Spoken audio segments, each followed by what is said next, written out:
أعوذ بالله من الشيطان الرجيم بسم الله الرحمن الرحيم يسألونك عن الساعة أيان مرساها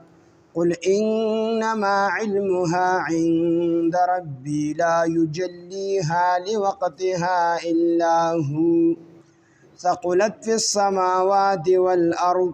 لا تأتيكم إلا بغتة يسألونك كأنك حفي عنها قل إنما علمها عند الله ولكن أكثر الناس لا يعلمون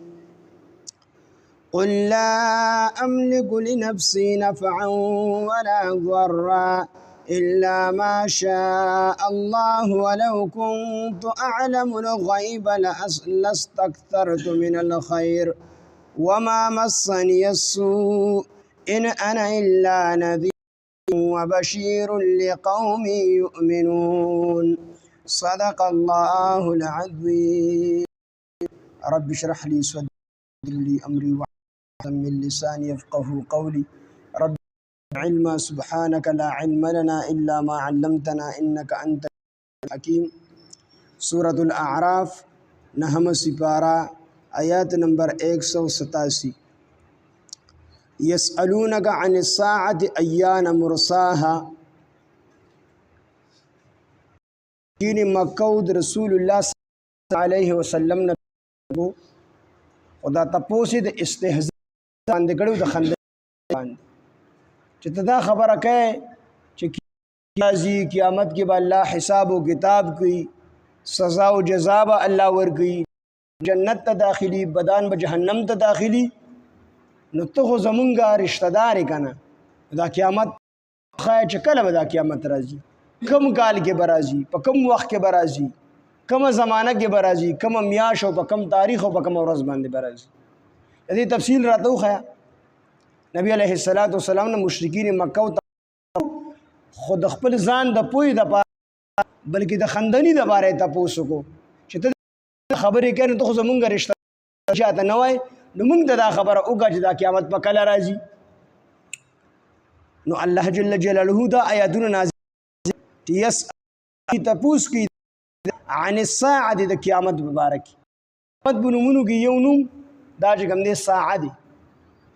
ساعه په لغت کې ټیم ته ویل شي جوم په اصطلاح کې یوې غنټې ته ویل شي تقریبا دا ورځ او شپه چې سلیری ځای تقسیم کې د دغه سلیریشتمه حصے ته ویل شي تقریبا اندازاتن یو غنټه راځي دغه یوې غنټې ته ساعه ویل شي او قیامت ته ځکه ساعه وي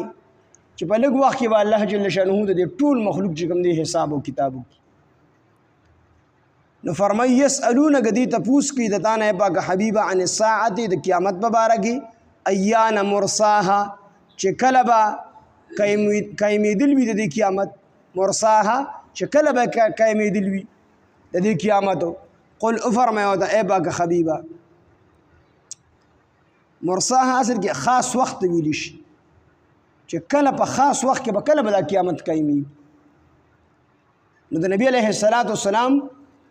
بعض علامات د قیامت ویلي دي بعض علامات د قیامت ویلي دي خو کوم خاص ورځ چې دا کوم خاص کال چې دی دا هیڅ چاته نه دی معلوم څنګه چې الله جل شانه د انسان نه د مرګ هغه وخت هغه ورځ هغه کال هغه پټ کړی دي نو دک شان الله جل شانه د خلقو د قیامت هغه خاص ورځ هغه خاص کال هغه د الله پاک جل شانه یې کړی دی دغه الله ډېر حکمتونه دي یو حکمت پکې دا دی چې د قیامت خاص ورځ خاص کال خلقو ته اخودل شي نو چې کوم نیکان خلق وي او کوم بدان خلق وي هغه هم بیا عمل شروع کی ځکه بیا غیب پاتې نشو ایبه عمل شروع کی او چې کوم نیکان دي هغه به یره ختم شي نو دغه خاص وخت الله جل شانه پټ کړی دی البته علامات د قیامت هغه الله جل نبی علیه السلام احادیثو کې بیان کړي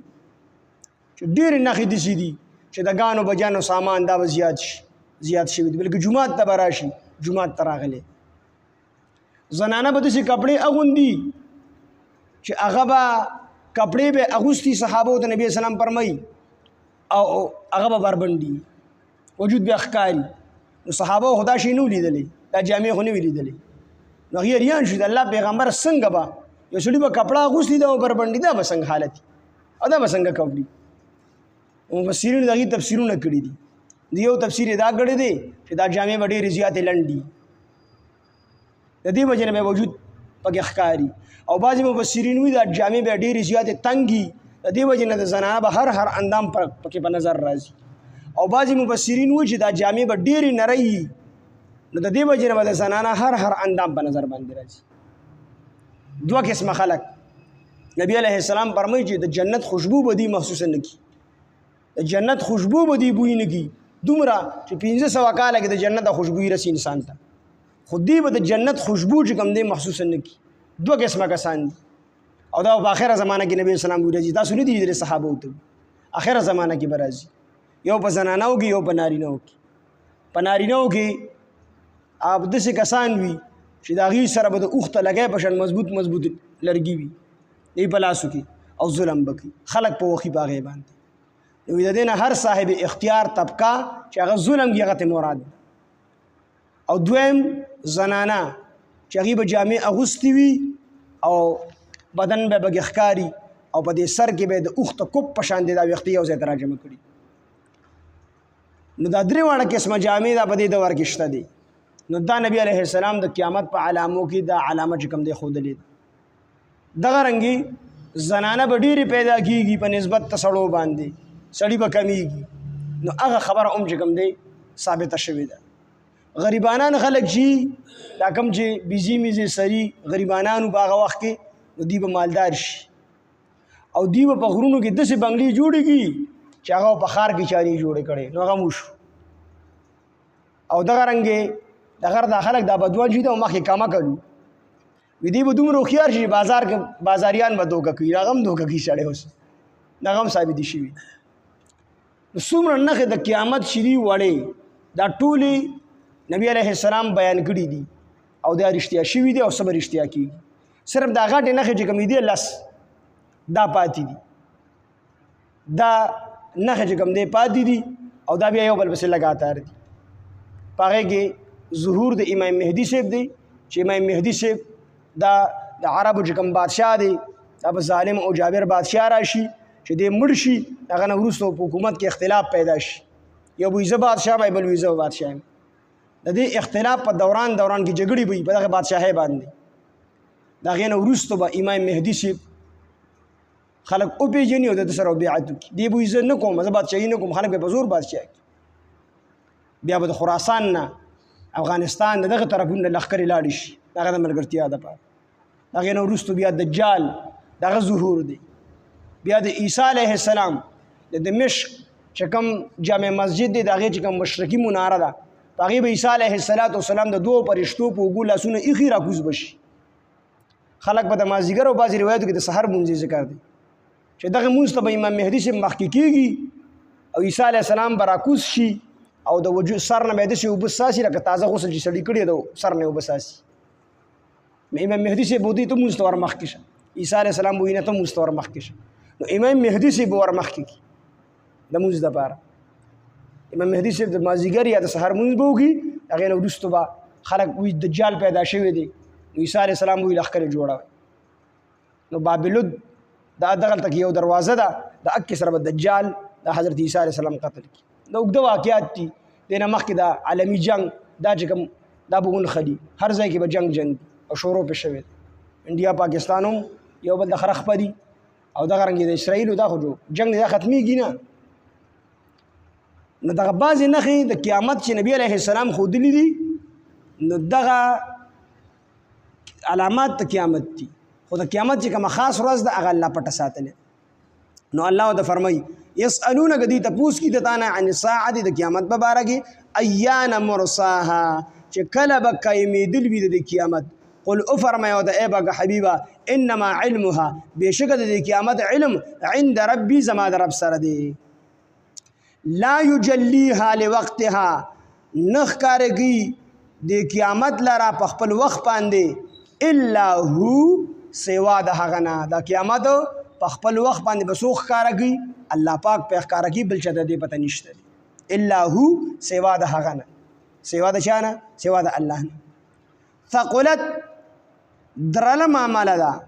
دروند دی فی السماوات په اسمانونو کې والارض او په ځمکه کې ثقلت دروند دی یعنی د قیامت ته معامله چې کومه ده دا درنه ده په اسمانونو اهل اسمانونو والو باندې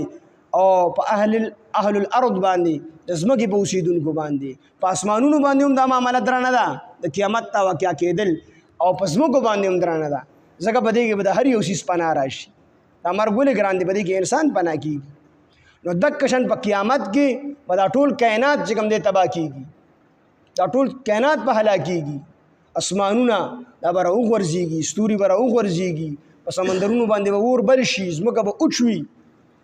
نو د دې وجې نه دا معامله په دې ځمکه باندې او په ځمکه کې چې څومره اوسېدونکي دي په دې باندې هم درانه ده په اسمانونو باندې په اسمانونو کې چې څومره اوسېدونکي دي په هغې باندې هم دا معامله درانه پی رودونکي پی ورکوونکي زناور او پی ورکوونکي زنانه دا به خپل پی رودونکي بچي دا هیر کی ځنګل طرف ته به وتښتي قیامت ډېره سخته ورځ ده الله دې موږ وساتي او الله دې به موږ اسانه کړي بچي به میندې به د خپلو بچو د پاسه خپېږدي پته به ورته نه لګي مرسوره بچي باندې خفه کېږي دا دومره سخته ورځ ده چې په دغه ورځ به دې ته د خپلو بچو پته نه لګي د خپو د لاندې کېږي نو دا معامله درانه ده په اسمانونو په ځمکو باندې ثقلت درانه د قیامت تا معامله فی السماوات په اسمانونو کې والارض په ځمکه کې لا تأتیکم نه به راځي تاسو ته دا قیامت الا بغتة مگر ناصاف اهل مکه مشرکین مکه ته پوښ کوي الله ولا جواب ورکړي نبی علیہ السلام ته وجدي ته فرمایا چې د قیامت پته بل چاته نشته سوا د الله نه د علم بل چاته نشته دی او دا معامله درانه ده او دا قیامت دسې په دمه دمه باندې راځي دا به ناڅاپه راځي در باندې په حدیث ابو هریره رضی الله عنه کې دي چې قیامت په دسې راځي چې دکاندار به تار دا خور کړي او ګاګ سره به بیه کوي په دې کې به قیامت شروع شي ورځ به د جمعې دکاندار به چې کوم دی تان خور کړي او د ګاګ سره به د کپړې بیه کوي په دې کې به د قیامت رو آواز شروع شي بیا به دا اواز تیزیږي په خلکو بیهوشي راځي او دغه رنګې فرمایي چې یو زنانه به اوښه لشلې وي د اوښې دا پی دا به نه استعمال کړي قیامت پر راشي یو سړي به نوڼۍ جوړه کړي نوڼۍ به لا خولې ته نه رسولې قیامت پر راشي نو قیامت به د خلکو باندې ناڅاپه راځي او قیامت چې په چا باندې راځي دا به د ټولو نه بدترین خلک بدترین په دې کې به یو مسلمان نه یو الله ویونکي بني حدیث مبارک کې راځي چې په ورځ مخ ته ځمکه باندې یو الله ویونکي ژوندي قیامت الله نه راولي یو الله ویونکي او په دغه ټیم کې به دومره خراب ماحول چې حدیث مبارک کې راځي چې دا بدکاری به داسې عام شي په دې کوڅو کې به څنګه چې دا سپي او دا آخر چې کوم دی بدکاره کې دقسې به د انسانان کې او نبی علیہ السلام فرمایي او بکر صدیق رضی الله صحابه کرام ناستي ورته وی چې په دغه ټیم کې یو کس صرف دومره چاته وي چې د لار نشاته شه وي د دې کس په دغه ټیم کې دومره مضبوط ایمانی چې نبی علیہ السلام فرمایي لکه په نننی دور کې چې حضرت عمر او د حضرت ابوبکر صدیق څنګه مضبوط ایمان دی څنګه چې په دې دور کې د دې مضبوط ایمان دی نو دک کس به دغه کس ایمان مضبوط چې دې صرف دومره خبره کولی شي چې د لار نه سیټ شه دا به دنیو چې مکوه لار نه سیټ شه دومره ماحول به چې کوم دی خراب دی نو قیامت په ناڅاپه راځي لا تأتیکم نه به راځي تاسو ته دا قیامت الا بغتة مگر ناڅاپه یسألونک دې تپوس کوي د تا نه کأنک حفی عنها گویا چې ته بالکل خبرداری به د قیامت باندې صحیح خبرداری به د قیامت پر راتلو باندې مطلب دا دی چې انسان دې تپوس کوي لکه چې د قیامت ته ذرې او د کائنات د ذرې پته وي انسان دې تپوس کوي قل افرمایو ته بګه حبیبا انما علمها بشک د قیامت علم عند الله د الله سره دی ولكن اکثر الناس لا يعلمون لیکن اکثر د خلکو نه پوهیږي